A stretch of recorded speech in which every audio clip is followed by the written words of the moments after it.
আসসালামু আলাইকুম, কেমন আছেন সবাই? আশা করি ভালোই আছেন। আমিও আপনাদের বোন আলহামদুলিল্লাহ অনেক ভালো আছি। আর আজকে কিন্তু ফুচকা পার্টি হবে। ফুচকা ভাজা দেখেই অনেকে বুঝতে পারছেন।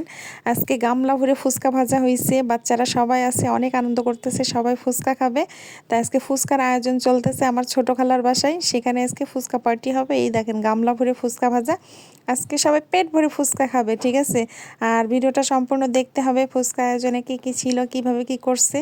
আর এখানে এই যে ভর্তার রেসিপি চলতেছে, ঠিক আছে? আলুটা সিদ্ধ করা হয়েছে, ডালটা একদমই গলে গেছে, তো ভর্তার আয়োজন চলতেছে। এই সব কিছু মিলিয়ে আজকে ফুচকার আয়োজন হচ্ছে, আর ইয়ামি ইয়ামিভাবে ফুচকা বানানো হচ্ছে। আর লাস্ট ফিনিশিং আমি হাত দিয়ে ফুচকাটা একদম কমপ্লিট করে দিয়েছি, ঠিক আছে? মানে যেন বোঝা যায় যে আমি সব করছি।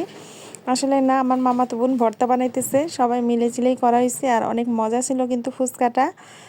আর ডাবলিটা ছিল না, ঠিক আছে? ডাবলির বদলে অন্য ডাল দেওয়া হয়েছে, সমস্যা নেই। বাচ্চারা অনেক মজা মজা করে খাইছে ফুচকা।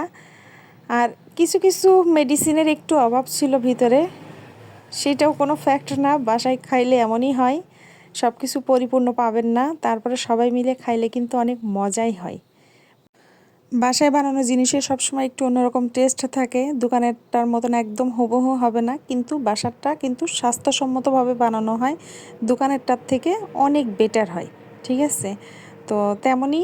আর এখানে মামাতো বোন ভর্তা তো বানাইতেছে সেই মজা মজা করে, একদম ভর্তা মাখাইতেছে, মানে ভর্তারে ভর্তা বানাই ফেলছে। আর লাস্ট ফিনিশিং আমি কিন্তু এই যে এখন ফুচকা বানাইতে বসছি, কারণ ফুচকা বানানোর দায়িত্বটা আমি নিয়েছি। যে মানে ফুচকা বানানো কি, ফুচকার ভিতরে ভর্তা ঢুকানোর দায়িত্বটা আমার, তো সেটা আমি করতেছি।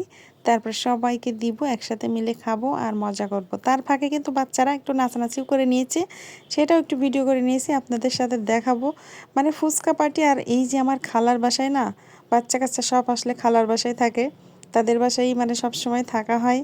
তারা এখানেই আনন্দ করে, এখানেই খেলাধুলা করে, এখানেই সব কিছু তাদের, মানে এই বাসা তাদের। আসলে কিনা ফুচকার থেকে কিন্তু বাসার ফুচকাটা মানে বেশি ভালো লাগলো এই জন্য। আবার দামে কম, মানে ভালো, যেমনটা বোঝায়, বুঝছেন?